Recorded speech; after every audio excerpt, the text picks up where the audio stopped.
एक एक नंबर को पा लेने की हमारी जिद, हमारा जंग, हमारी लड़ाई जारी है और ये आप और मैं मिलकर कर रहे हैं, क्योंकि भाई किसी भी हालत में हम क्लास 10 हिंदी का जो पेपर है उसके एक भी नंबर को हम जाने नहीं देंगे। ये हमने कसम खाया है। लगातार हर आधे घंटे में मैं आपके लिए वीडियोस अपलोड कर रहा हूं। अब से कुछ आधे घंटे पहले मैंने आपको दिया था कि विज्ञापन लेखन कैसे होता है, आपने देखा चुटकियों में। आप जाके उस वीडियो को अगर आपने नहीं देखा, चैनल के प्लेलिस्ट में जाओ, वहां पे आपको मिलेगा क्लास 10 हिंदी टर्म 2। वहां पे तमाम ब्लूप्रिंट से लेकर के सीबीएसई ने कैसे पेपर को अटेम्प्ट करना है, सारा कुछ वाला वीडियो मैंने आपको दिया हुआ है। जल्दी से वहां चले जाना और आप जल्दी से देखते हैं कि आखिरकार संदेश लेखन है क्या, औपचारिक अनौपचारिक जिसे बोलते हैं। यार वो टेढ़ी खीर है कि छोटी खीर है कि क्या चीज है? अरे कुछ नहीं है, मैं आपको बताऊं। अब आप देखो, संदेश लेखन पहली बात किसे कहा जाता है? संदेश लेखन क्या चीज हुआ कि जब हम कोई बात, कोई चीज, कोई इंफॉर्मेशन जब हम आम जनता तक या किसी अपने करीबी व्यक्ति तक या किसी भी तक अगर हम उसे किसी कारणवश हम डायरेक्ट नहीं पहुंचा सकते, तो जो हम तरीका यूज करते हैं उसे हम कहते हैं संदेश लेखन,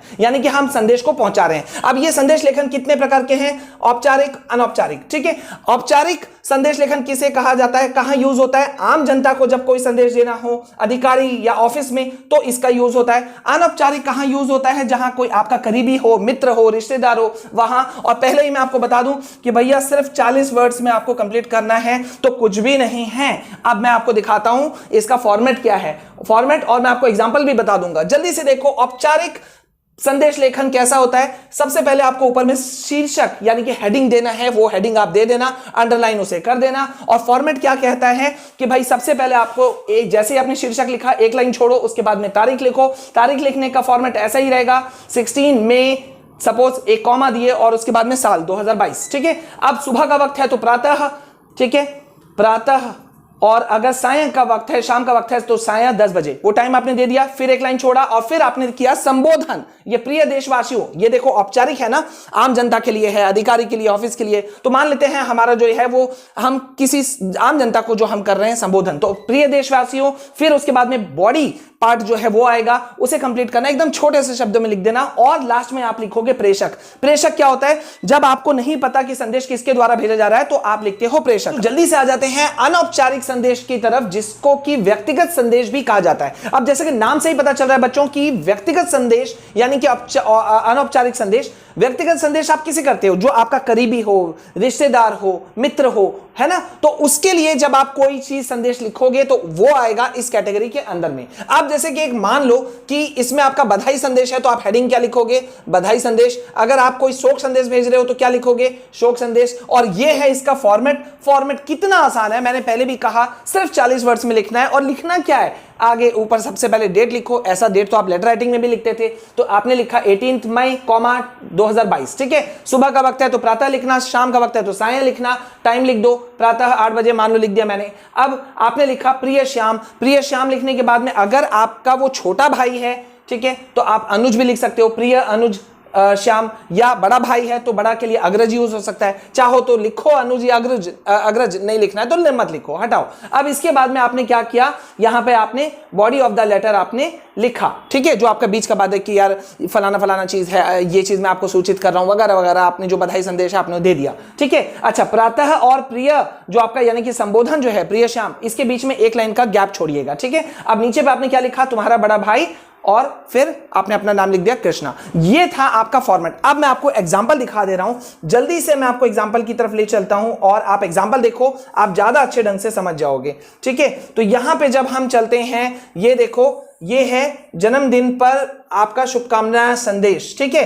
तो आप यहां पे बधाई संदेश भी लिख सकते थे। इतना लंबा चौड़ा हेडिंग जो है वो लिखने की जरूरत बिल्कुल भी नहीं पड़ती आपको। आप सीधा लिख सकते थे बधाई संदेश, ठीक है, या जन्मदिन की शुभकामनाएं। ये आपने हेडिंग दिया। अब इसके बाद में आप क्या कर सकते थे? अब आपने इसके बाद में आपने एक ऐसे ही स्लोगन लिख दिया आपने, आपको जिसको आप भेज रहे हो उसको अच्छा लगे, तुम जियो हजारों साल, साल के दिन हो 50,000, ये लिख दिया। फिर जैसा मैंने कहा था, आपने तारीख लिखा, दिनांक 10 मार्च 2022-20 जो भी है वो लिखा। समय लिखा आपने 12:04 हो गया। लेकिन ये मैं आपको सुझाव दूंगा, यहां AM है, ये आप AM मत लिखना, सिर्फ बजे लिख देना, ठीक है, काफी है वो। अब उसके बाद में आपने जो बॉडी ऑफ द लेटर है वो आपने लिखा, प्रिय बेटा अभिषेक। अब ये तो जिसके तरफ से लेटर हो रहा है ना, जरूरी थोड़ी ना है कि आप ही लिख रहे हो सकता है क्वेश्चन में आपको बोले कि भाई कामिनी नाम से एक तुम हो और तुमको लिखना है अपने बेटे को, तो भाई बेटा कौन है? अभिषेक है। प्रिय बेटा अभिषेक, जन्मदिन की हार्दिक शुभकामनाएं, आप दीर्घायु हो, स्वस्थ रहो और जीवन में निरंतर उन्नति के मार्ग पे अग्रसर रहें, यही मेरी ईश्वर से प्रार्थना है।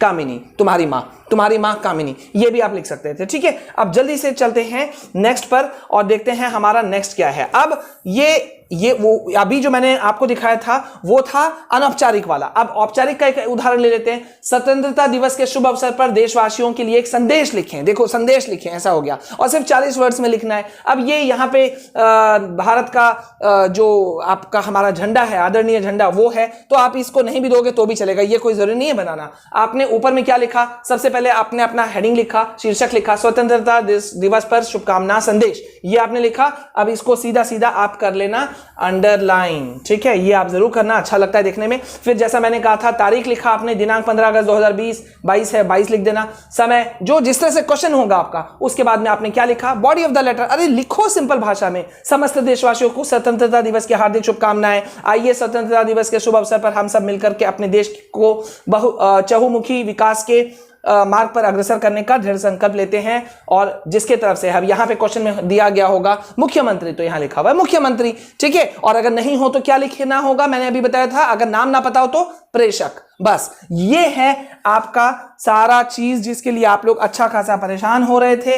अब बताओ मुझे इस पे कमेंट सेक्शन में जरूर बताना कि यार क्या आप इसमें अभी परेशान हो या नहीं हो, या सब चीज समझ में आ गया। मुझे नहीं लगता है कि अब आपको संदेश लेखन में रत्ती भर भी फर्क पड़ेगा, ये मुझे बिल्कुल भी नहीं लगता है। मैं फिर से कह रहा हूं, संदेश लेखन सिर्फ 40 वर्ड का है, मार्क्स नहीं जाना चाहिए, एक एक नंबर की लड़ाई है और हम ले लेंगे, ठीक है। बस इतना, अभी के लिए बस इतना। प्लीज वीडियो को ज्यादा से ज्यादा शेयर कीजिएगा, कमेंट सेक्शन में बताना क्या चीज आपको चाहिए और नहीं चाहिए। मैं भी लगातार वीडियो डालते रहूंगा नॉन स्टॉप, हर 40 आधा घंटा मिनट में आपको मिलता रहेगा वीडियो। प्लीज यार चैनल को सब्सक्राइब कर लेना, ये आपका ही अपना चैनल है। मिलते हैं, जय हिंद, जय भारत।